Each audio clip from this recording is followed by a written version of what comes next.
ਤੇ ਜਦੋਂ ਸਿੱਖ ਆਪ ਖੁਦ ਆਪਣੇ ਸੋਰਸਿਸ ਦੇ ਉੱਤੇ ਸ਼ੰਕਾ ਕਰਨ ਲੱਗ ਜਾਣਗੇ ਤਾਂ ਸਮਝ ਲਓ ਸਿੱਖ ਸੋਰਸਿਸ ਦੀ ਜਿਹੜੀ ਮਹੱਤਤਾ ਹੈ ਉਹ ਖਤਮ ਹੋ ਜਾਏਗੀ। ਤੇ ਫਿਰ ਸਵਾਲ ਕੀਤਾ ਜਾਊਗਾ ਵੀ ਦੱਸੋ ਸਿੱਖੋ ਗੁਰੂ ਨਾਨਕ ਸਾਹਿਬ ਹੋਏ ਆ? ਅਸੀਂ ਕਹਿਣਾ ਹੋਏ ਆ। ਕਿੱਥੇ ਹੋਏ ਆ? ਨਨਕਾਣਾ ਸਾਹਿਬ ਹੋਇਆ। ਉਹਨੂੰ ਕਹਿਣਾ ਦੱਸੋ ਕਿੱਥੇ ਲਿਖਿਆ?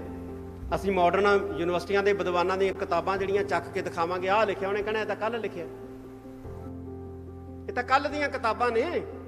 ਅਸੀਂ ਨਹੀਂ ਮੰਨਦੇ ਗੁਰੂ ਨਾਨਕ ਸਾਹਿਬ ਹੋਏ ਨੇ। ਦੱਸੋ ਕੋਈ ਸਮਕਾਲੀ ਜਿਹੜਾ ਹੈ ਕੋਈ ਸਰੋਤ ਲਿਆਓ, ਕੋਈ 50 ਸਾਲ ਪੁਰਾਣਾ, ਕੋਈ 100 ਸਾਲ ਪੁਰਾਣਾ ਸਰੋਤ ਲਿਆਓ।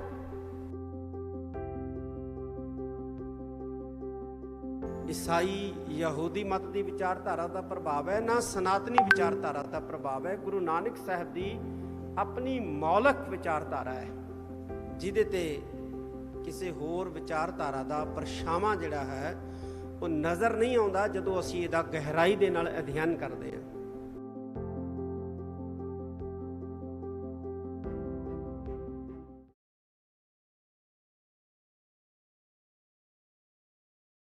ਸਭ ਤੋਂ ਪਹਿਲਾਂ ਫਤਿਹ ਪ੍ਰਵਾਨ ਕਰੋ। ਵਾਹਿਗੁਰੂ ਜੀ ਕਾ ਖਾਲਸਾ, ਵਾਹਿਗੁਰੂ ਜੀ ਕੀ ਫਤਿਹ। ਅਸੀਂ ਸਿੱਖ ਇਤਿਹਾਸ ਦਾ ਜਿਹੜਾ ਵਿਸ਼ਾ ਉਸੇ ਉੱਤੇ ਹੀ ਵਿਚਾਰਾਂ ਕਰਨ ਵਾਸਤੇ ਇਕੱਠੇ ਹੋਏ ਹਾਂ। ਬਹੁਤ ਸਾਰੇ ਵਿਦਵਾਨਾਂ ਨੇ ਕੱਲ੍ਹ ਵੀ ਆਪਣੇ ਵਿਚਾਰ ਰੱਖੇ, ਅੱਜ ਵੀ ਵਿਚਾਰ ਰੱਖੇ।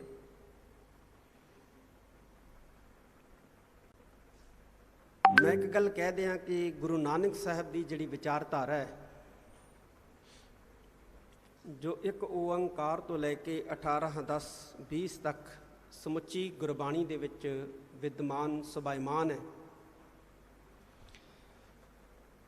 ਇਹ ਇੱਕ ਸਿੱਖ ਦੀ ਨਜ਼ਰ ਦੇ ਵਿੱਚ ਪਰਿਪੂਰਨ, ਸਰਬ ਵਿਆਪੀ, ਸਰਬਦੇਸ਼ੀ, ਸਰਬਕਾਲੀ, ਸਰਬਪੱਖੀ ਵਿਚਾਰਧਾਰਾ ਹੈ ਔਰ ਮੌਲਿਕ ਵਿਚਾਰਧਾਰਾ ਹੈ। ਕਈ ਵਾਰੀ ਕਈ ਕਹਿ ਦਿੰਦੇ ਨੇ ਕਿ ਸਿੱਖ ਵਿਚਾਰਧਾਰਾ ਦੇ ਉੱਤੇ ਇਸਲਾਮ ਦਾ ਪ੍ਰਭਾਵ ਹੈ, ਕੋਈ ਕਹਿੰਦਾ ਜੀ ਉਪਨਿਸ਼ਦਾਂ ਦਾ ਪ੍ਰਭਾਵ ਹੈ। ਬਿਲਕੁਲ ਵੀ ਨਹੀਂ। ਨਾ ਗੁਰੂ ਨਾਨਕ ਸਾਹਿਬ ਦੇ ਸਿਧਾਂਤ ਦੇ ਉੱਤੇ ਇਸਲਾਮ ਦਾ ਜਾਂ ਇਸਲਾਮ ਦੀ ਵਿਚਾਰਧਾਰਾ ਦਾ ਕੋਈ ਪ੍ਰਭਾਵ ਹੈ, ਨਾ ਈਸਾਈ ਯਹੂਦੀ ਮਤ ਦੀ ਵਿਚਾਰਧਾਰਾ ਦਾ ਪ੍ਰਭਾਵ ਹੈ, ਨਾ ਸਨਾਤਨੀ ਵਿਚਾਰਧਾਰਾ ਦਾ ਪ੍ਰਭਾਵ ਹੈ। ਗੁਰੂ ਨਾਨਕ ਸਾਹਿਬ ਦੀ ਆਪਣੀ ਮੌਲਿਕ ਵਿਚਾਰਧਾਰਾ ਹੈ। ਹਾਂ, ਕੋਈ ਖਿਆਲ ਗੁਰਬਾਣੀ ਦਾ ਕਿਸੇ ਮਤ ਦੇ ਨਾਲ ਮਿਲ ਗਿਆ, ਕਿਸੇ ਸਾਧੂ ਨਾਲ ਮਿਲ ਗਿਆ, ਕਿਸੇ ਪੀਰ ਨਾਲ ਮਿਲ ਗਿਆ, ਉਹ ਇੱਕ ਵੱਖਰਾ ਵਿਸ਼ਾ ਹੈ, ਉਹ ਅਲੱਗ ਵਿਸ਼ਾ ਹੈ।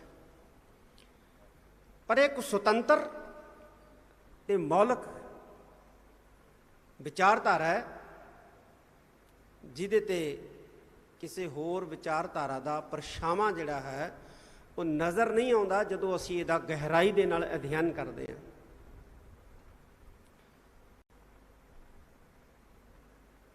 ਕਈ ਕਹਿ ਦਿੰਦੇ ਨੇ, ਕਹਿੰਦੇ ਜੀ ਸਮੈਟਿਕ ਜਿਹੜੇ ਧਰਮ ਹੈ ਉਹ ਇੱਕ ਰੱਬ ਦੀ ਗੱਲ ਕਰਦੇ ਹੈ, ਗੁਰਬਾਣੀ ਵੀ ਇੱਕ ਵਾਹਿਗੁਰੂ ਦੀ ਗੱਲ ਕਰਦੀ ਹੈ। ਇੱਥੇ ਅਸੀਂ ਠੀਕ ਹੈ ਰਲਦੇ ਮਿਲਦੇ ਹਾਂ, ਪਰ ਸਮੈਟਿਕ ਜਿਹੜੇ ਧਰਮ ਨੇ ਜਾਂ ਖਾਸ ਤੌਰ ਤੇ ਜਿਹੜਾ ਉਹਨਾਂ ਦੇ ਵਿੱਚੋਂ ਇਸਲਾਮ ਹੈ, ਉਹਦੇ ਵਿੱਚ ਅਕਾਲ ਪੁਰਖ ਜਿਹੜਾ ਉਹ ਸਰਬ ਵਿਆਪੀ ਨਹੀਂ ਹੈ, ਰੱਬ ਸਰਬ ਵਿਆਪੀ ਨਹੀਂ ਹੈ। ਗੁਰੂ ਨਾਨਕ ਸਾਹਿਬ ਦੇ ਫਲਸਫੇ ਦੇ ਮੁਤਾਬਕ ਵਾਹਿਗੁਰੂ ਜਿਹੜਾ ਉਹ ਸਰਬ ਵਿਆਪੀ ਹੈ, ਕਣ ਕਣ ਦੇ ਵਿੱਚ ਬਿਰਾਜਮਾਨ ਹੈ ਇੱਕ। ਕਿਤੇ ਕਿਤੇ ਸਿਮਿਲੈਰਿਟੀ ਹੈ, ਪਰ ਜਿੱਥੇ ਕਿਤੇ ਸਾਨੂੰ ਸਿਮਿਲੈਰਿਟੀ ਨਜ਼ਰ ਆਉਂਦੀ ਹੈ ਉੱਥੇ ਦਾ ਮਤਲਬ ਇਹ ਨਹੀਂ ਹੈ ਕਿ ਗੁਰੂ ਨਾਨਕ ਸਾਹਿਬ ਦੀ ਵਿਚਾਰਧਾਰਾ ਜਿਹੜੀ ਹੈ ਉਸ ਤੋਂ ਇਨਸਪਾਇਰ ਹੋਈ ਹੈ, ਪ੍ਰਭਾਵਿਤ ਹੋਈ ਹੈ। ਜੇ ਮੈਂ ਗੱਲ ਕਰਾਂ ਹੁਣ ਇਤਿਹਾਸ ਦੀ, ਤਾਂ ਮੇਰੀ ਜਾਤੀ ਜਾਣਕਾਰੀ ਦੇ ਮੁਤਾਬਕ ਕੋਈ 72 ਜਾਂ 73 ਦੇ ਕਰੀਬ ਸਾਡੇ ਬੇਸਿਕ ਸੋਰਸਸ ਨੇ ਸਿੱਖ ਇਤਿਹਾਸ ਦੇ। ਜ਼ਿਆਦਾ ਵੀ ਹੋ ਸਕਦੇ ਨੇ। ਤੇ ਹਰ ਸੋਰਸਸ ਦੇ ਵਿੱਚ ਕੁਝ ਨਾ ਕੁਝ ਅਜਿਹਾ ਹੈ ਜਿਸ ਨੂੰ ਹਜ਼ਮ ਕਰਨਾ ਬਹੁਤ ਔਖਾ ਹੈ। ਕਿਸੇ 'ਚ 2% ਹੈ, ਕਿਸੇ 'ਚ 5% ਹੈ, ਕਿਸੇ 'ਚ 7% ਹੈ, ਕਿਸੇ 'ਚ 10% ਹੈ। ਪਰ ਇਹਦਾ ਇਹ ਮਤਲਬ ਨਹੀਂ ਹੈ ਕਿ ਜੇ ਕਿਸੇ 'ਚ 5% ਹੈ ਐਸਾ ਜਿਸ ਨੂੰ ਹਜ਼ਮ ਕਰਨਾ ਔਖਾ ਹੈ, ਅਸੀਂ 95% ਦੇ ਉੱਤੇ ਲਕੀਰ ਫੇਰ ਦਈਏ। ਕਿਸੇ 'ਚ 20% ਹੈ, ਇਹਦਾ ਮਤਲਬ ਇਹ ਨਹੀਂ ਹੈ ਕਿ ਅਸੀਂ 80% ਦੇ ਉੱਤੇ ਲਕੀਰ ਫੇਰ ਦਈਏ। ਅੱਜ ਜਿਹੜਾ ਰੁਝਾਨ ਪੈਦਾ ਹੋਇਆ ਨਾ, ਉਹ ਇਹੋ ਹੀ ਪੈਦਾ ਹੋ ਗਿਆ ਵੀ ਜੇ ਕਿਤੇ ਇੱਕ ਤੁਕ ਵੀ, ਇੱਕ ਲਾਈਨ ਵੀ ਕਿਤੇ ਕਿਸੇ ਸੋਰਸਸ ਦੇ ਵਿੱਚ ਸਾਨੂੰ ਗਲਤ ਨਜ਼ਰ ਆ ਜਾਂਦੀ ਹੈ, ਅਸੀਂ ਪੂਰੇ ਸੋਰਸਸ ਨੂੰ ਜਿਹੜਾ ਹੈ ਉਹ ਨਕਾਰ ਕੇ ਉਹ ਮਾਰਦੇ ਹਾਂ। ਇਹ ਸਾਡੀ ਸਮੱਸਿਆ ਪੈਦਾ ਹੋ ਗਈ ਹੈ, ਸਾਡੀ ਸਮੱਸਿਆ ਪੈਦਾ ਹੋ ਗਈ ਹੈ। ਬਗੈਰ ਇਸ ਗੱਲ ਦੀ ਪੁਣਛਾਣ ਕੀਤਿਆਂ ਕਿ ਉਹ ਜਿਹੜੀ ਇੱਕ ਲਾਈਨ ਜਿਹੜੀ ਹੈ ਇਤਿਹਾਸਕਾਰ ਨੇ ਲਿਖ ਦਿੱਤੀ ਹੈ, ਕਿਉਂ ਲਿਖੀ ਹੈ? ਜਿਹੜਾ ਇਤਿਹਾਸਕਾਰ ਜਿਹਨੇ ਲਿਖਿਆ ਉਹਦਾ ਪਿਛੋਕੜ ਕੀ ਹੈ, ਉਹਦਾ ਆਲਾ ਦੁਆਲਾ ਕੀ ਹੈ, ਉਸ ਵਕਤ ਹਾਲਾਤ ਕੀ ਹੈ? ਕਿਉਂਕਿ ਜਿਹੜਾ ਇਤਿਹਾਸ ਲਿਖਦਾ ਨਾ, ਉਹਦੇ ਆਲੇ ਦੁਆਲੇ ਦਾ ਵੀ ਉਹਦੀ ਲਿਖਤ ਦੇ ਉੱਤੇ ਪ੍ਰਭਾਵ ਪੈਂਦਾ, ਉਸ ਵਕਤ ਦੀ ਹਕੂਮਤ ਦਾ ਵੀ ਉਹਦੇ ਤੇ ਪ੍ਰਭਾਵ ਪੈ ਜਾਂਦਾ ਹੁੰਦਾ।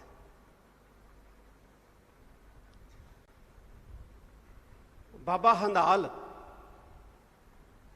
ਗੁਰੂ ਅਮਰਦਾਸ ਜੀ ਮਹਾਰਾਜ ਦਾ ਇੱਕ ਅਨੰਨ ਸੇਵਕ ਹੋਇਆ, ਜੰਡਿਆਲੇ ਦਾ ਰਹਿਣ ਵਾਲਾ।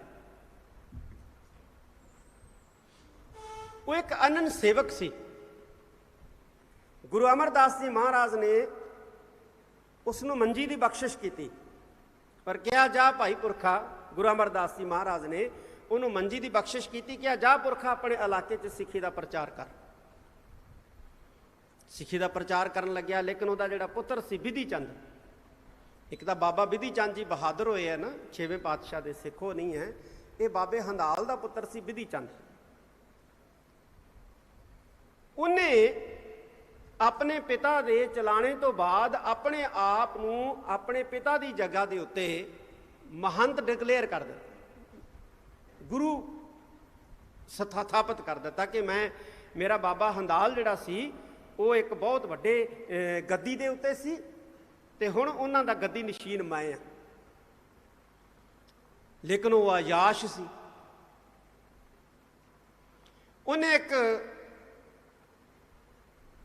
ਵੇਸਵਾ ਨਾਲ ਸ਼ਾਦੀ ਕਰ ਲਈ। ਤਾਂ ਜਿਹੜੇ ਉਹਦੇ ਨਾਲ ਜੁੜੇ ਲੋਕ ਸੀ, ਕਿਉਂਕਿ ਉਹਦੇ ਜਿਹੜੇ ਪਿਤਾ ਜੀ ਦੇ ਨਾਲ ਜੁੜੇ ਲੋਕ ਸੀ, ਆਟੋਮੈਟਿਕਲੀ ਉਹਦੇ ਜਦੋਂ ਉਹਨੇ ਕਹਿ ਦਿੱਤਾ ਕਿ ਪਿਤਾ ਜੀ ਦਾ ਵਾਰਸ ਮੈਂ ਹਾਂ, ਤਾਂ ਜਿਹੜੇ ਉਹਨਾਂ ਦੇ ਸ਼ਰਧਾਲੂ ਸੀ ਪਿਤਾ ਜੀ ਦੇ, ਉਹਦੇ ਨਾਲ ਵੀ ਜੁੜ ਗਏ।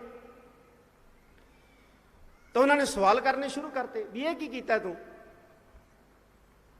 ਇਹ ਮਾੜਾ ਕੰਮ ਕਿਉਂ ਕੀਤਾ, ਤੂੰ ਸ਼ਾਦੀ ਕਰ ਲਈ ਹੈ, ਇੱਕ ਕੰਚਨੀ ਨਾਲ ਸ਼ਾਦੀ ਕਰ ਲਈ। ਤਾਂ ਉਹ ਆਪਣੇ ਸ਼ਰਧਾਲੂਆਂ ਨੂੰ ਕਹਿਣ ਲੱਗਿਆ ਕਿ ਕਰਮਾਂ ਦਾ ਪ੍ਰਭਾਵ ਜਿਹੜਾ ਹੈ ਨਾ, ਉਹ ਆਮ ਲੋਕਾਂ ਤੇ ਪੈਂਦਾ ਹੈ, ਜਿਹੜੇ ਮਹਾਂਪੁਰਖ ਹੁੰਦੇ ਆ ਇਹਨਾਂ ਤੇ ਕਿਸੇ ਕਰਮ ਦਾ ਪ੍ਰਭਾਵ ਨਹੀਂ ਪੈਂਦਾ, ਨਾ ਚੰਗੇ ਦਾ ਨਾ ਮਾੜੇ ਦਾ। ਉਹ ਕਹਿਣ ਲੱਗੇ ਜੀ ਇਤਿਹਾਸ ਦੇਖੋ, ਗੁਰੂ ਨਾਨਕ ਸਾਹਿਬ, ਗੁਰੂ ਅੰਗਦ ਦੇਵ ਜੀ ਮਹਾਰਾਜ, ਗੁਰੂ ਅਮਰਦਾਸ ਜੀ, ਇੱਥੋਂ ਤੱਕ ਤੁਹਾਡੇ ਪਿਤਾ ਬਾਬਾ ਹੰਦਾਲ ਜੀ, ਉਹਨਾਂ ਨੇ ਤਾਂ ਕੋਈ ਅਜਿਹਾ ਕੰਮ ਨਹੀਂ ਕੀਤਾ। ਜਦੋਂ ਉਹਦੇ ਸ਼ਰਧਾਲੂਆਂ ਵੱਲੋਂ ਉਹਦੇ ਤੇ ਕੁਐਸਚਨ ਆਉਣ ਲੱਗੇ ਤੇ ਉਸ ਨੇ ਜਨਮ ਸਾਖੀ ਜਿਹੜੀ ਸੀ ਨਾ ਉਹਨੂੰ ਚੁੱਕਿਆ ਤੇ ਉਹਦੇ ਵਿੱਚ ਅਜਿਹਾ ਕੁਝ ਜਿਹੜਾ ਸੀ ਦਾਖਲ ਕਰ ਦਿੱਤਾ। ਆਪਣੇ ਘਟੀਆ ਕਰਮ ਨੂੰ ਸਹੀ ਸਾਬਤ ਕਰਨ ਵਾਸਤੇ ਉਹਨੇ ਕੁਝ ਚਿੱਕੜ ਦੇ ਛਿੱਟੇ ਜਿਹੜੇ ਸੀ ਉਹ ਗੁਰੂ ਸਾਹਿਬਾਨਾਂ ਤੇ ਸਿੱਟੇ। ਆਪਣੇ ਘਟੀਆ ਕਰਮ ਨੂੰ ਸਹੀ ਸਾਬਤ ਕਰਨ ਵਾਸਤੇ ਉਸਨੇ ਜਨਮ ਸਾਖੀ ਲਈ। ਜਨਮ ਸਾਖੀ ਲੈ ਕੇ ਉਹਦੇ ਵਿੱਚ ਅਜਿਹਾ ਜਿਹੜਾ ਸੀ ਲਿਖ ਦਿੱਤਾ ਕਿ ਆਪਣੇ ਕੀਤੇ ਕੁਕਰਮ ਦੇ ਕੁਝ ਛਿੱਟੇ ਜਿਹੜੇ ਸੀ ਉਹਨੇ ਗੁਰੂ ਸਾਹਿਬਾਨਾਂ ਤੇ ਸੁੱਟਣ ਦਾ ਯਤਨ ਕੀਤਾ। ਔਰ ਹੈਰਾਨੀ ਦੀ ਗੱਲ ਹੈ ਕਿ ਜਿਹੜੀ ਜਨਮ ਸਾਖੀ ਦੇ ਵਿੱਚ ਉਹਨੇ ਮਿਲਾਵਟ ਕੀਤੀ, ਉਹਦੀਆਂ ਕਈ ਕਾਪੀਆਂ ਤਿਆਰ ਕਰਕੇ ਉਹਨੇ ਲੋਕਾਂ 'ਚ ਵੰਡਣੀਆਂ ਸ਼ੁਰੂ ਕਰਤੀਆਂ, ਔਰ ਜਿਹੜੀਆਂ ਜਨਮ ਸਾਖੀਆਂ ਸ਼ੁੱਧ ਰੂਪ 'ਚ ਮਿਲਦੀਆਂ ਸੀ ਉਹਨਾਂ ਨੂੰ ਸਾੜਨਾ ਸ਼ੁਰੂ ਕਰਤਾ। ਤੇ ਹੋਇਆ ਇਹ ਕਿ ਅਸੀਂ ਭਾਈ ਬਾਲੇ ਵਾਲੀ ਜਨਮ ਸਾਖੀ ਤੋਂ ਮੂੰਹ ਮੋੜ ਲਿਆ, ਇਹਦੇ 'ਚ ਤਾਂ ਬਹੁਤ ਗੰਦ ਲਿਖਿਆ ਜੀ, ਬਹੁਤ ਗਲਤ ਲਿਖਿਆ ਜੀ। ਬਜਾਏ ਪੁਣ ਛਾਣ ਕੀਤੇ। ਇਹ ਲਿਖਿਆ ਕਿਉਂ ਗਿਆ, ਕਿਸਨੇ ਲਿਖਤਾ, ਕਿਉਂ ਲਿਖਤਾ, ਕਿਵੇਂ ਲਿਖਿਆ ਗਿਆ? ਅਸੀਂ ਜਨਮ ਸਾਖੀ ਤੋਂ ਹੀ ਮੁਨਕਰ ਹੋ ਗਏ। ਜਨਮ ਸਾਖੀ, ਜਿਵੇਂ ਬਾਬਾ ਜੀ ਨੇ ਦੱਸਿਆ ਨਾ ਕਿ ਜਨਮ ਸਾਖੀ ਜਿਹੜਾ ਹੈ ਇਹ ਸਾਡਾ ਮੁੱਢਲਾ ਸਾਹਿਤ ਵੀ ਹੈ, ਮੁੱਢਲੇ ਸਰੋਤ ਵੀ ਨੇ। ਇਤਿਹਾਸ ਦੀ ਵਾਕਫੀਅਤ ਦੇਣ ਵਾਲੇ, ਇਤਿਹਾਸ ਦੀ ਜਾਣਕਾਰੀ ਦੇਣ ਵਾਲੇ ਸਾਡੇ ਮੁੱਢਲੇ ਸਰੋਤ ਜਿਹੜੇ ਨੇ ਉਹ ਜਨਮ ਸਾਖੀਆਂ ਨੇ। ਜੇ ਕਿਸੇ ਕੌਮ ਦਾ ਇਤਿਹਾਸ ਕਰਨਾ ਨਾ, ਖਤਮ ਕਰਨਾ, ਤਾਂ ਉਸ ਕੌਮ ਦੇ ਇਤਿਹਾਸਕ ਸੋਰਸਸ ਦੇ ਉੱਤੇ ਵਾਰ ਕਰੋ। ਉਸ ਕੌਮ ਦੇ ਜਿਹੜੇ ਹਿਸਟੋਰੀਕਲ ਸੋਰਸਸ ਨੇ ਉਹਨਾਂ ਦੇ ਉੱਤੇ ਵਾਰ ਕਰੋ। ਜਦੋਂ ਤੁਸੀਂ ਹਿਸਟੋਰੀਕਲ ਸੋਰਸਸ ਜਿਹੜੇ ਨੇ ਉਹ ਖਤਮ ਕਰਤੇ, ਖਤਮ ਕਰਨ ਦੇ ਦੋ ਤਰੀਕੇ ਨੇ। ਜਾਂ ਤਾਂ ਸਾਰੇ ਸੋਰਸਸ ਇਕੱਠੇ ਕਰਕੇ ਜਿਹੜੇ ਸਕ੍ਰਿਪਚਰ ਮਿਲਦੇ ਨੇ ਉਹਨਾਂ ਨੂੰ ਸਾੜ ਦਿਓ, ਤੇ ਜਾਂ ਫਿਰ ਸਿੱਖ ਲੋਕਾਂ ਦੇ ਵਿੱਚ ਹੀ ਉਹਨਾਂ ਸੋਰਸਸਾਂ ਦੇ ਪ੍ਰਤੀ ਸ਼ੰਕੇ ਪੈਦਾ ਕਰ ਦਿਓ ਵੀ ਇਹ ਤਾਂ ਸਿੱਖ ਸੋਰਸਸ ਹੈ ਹੀ ਨਹੀਂ, ਇਹ ਤਾਂ ਗੁਰੂ ਸਾਹਿਬਾਨਾਂ ਦੀ ਸ਼ਾਨ ਨੂੰ ਘਟਾਉਣ ਵਾਲੇ ਗ੍ਰੰਥ ਨੇ।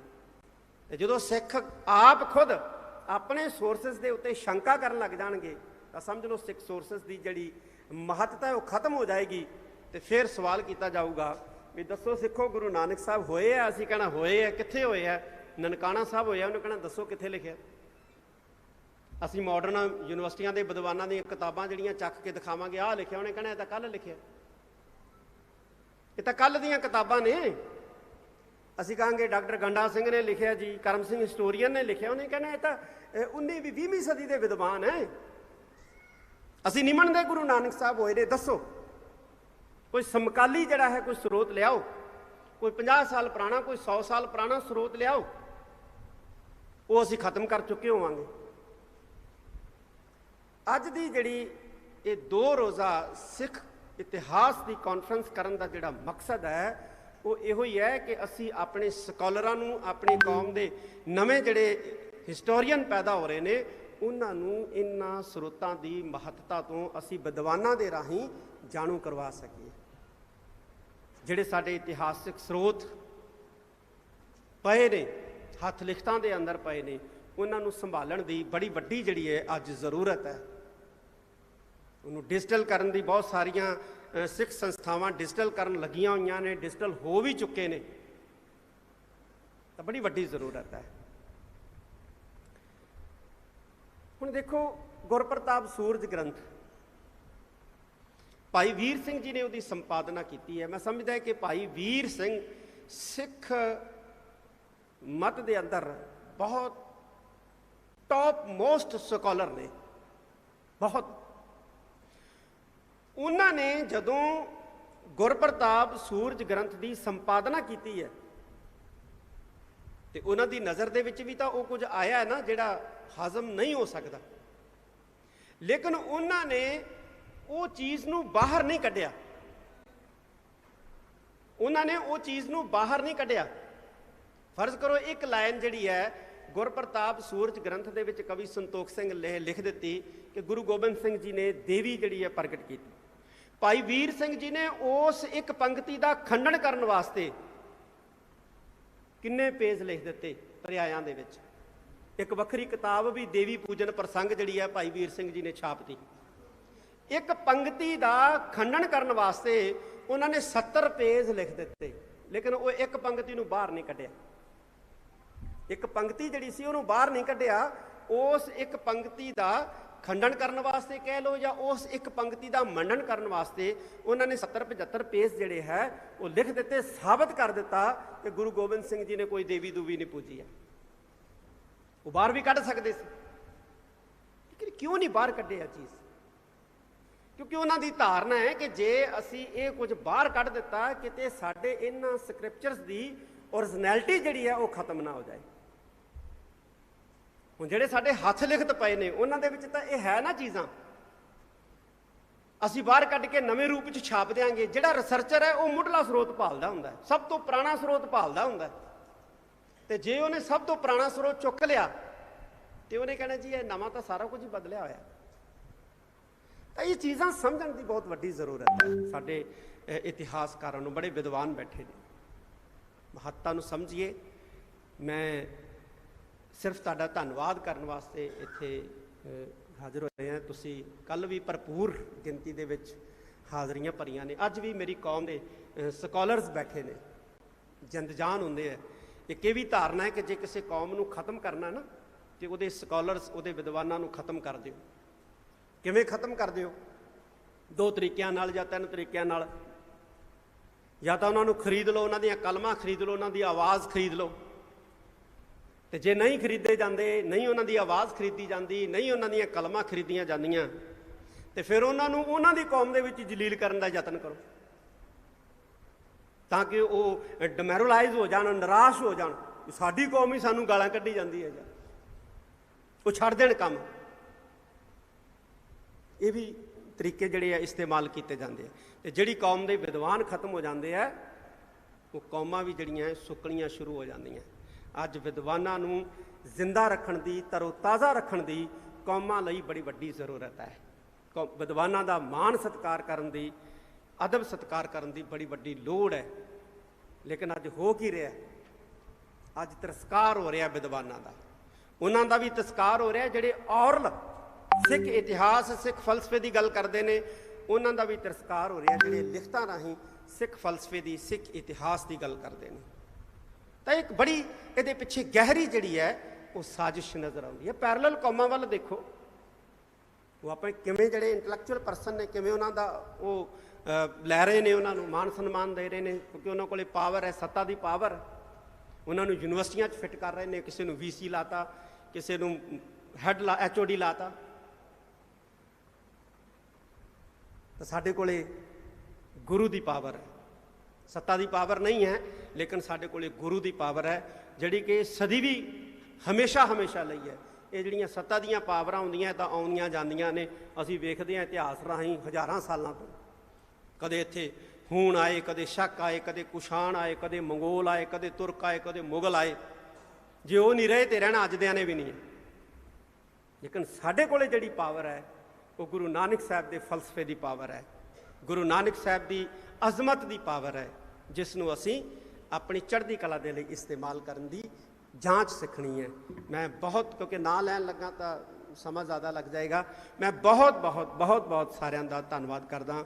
ਵਾਹਿਗੁਰੂ ਜੀ ਕਾ ਖਾਲਸਾ, ਵਾਹਿਗੁਰੂ ਜੀ ਕੀ ਫਤਿਹ।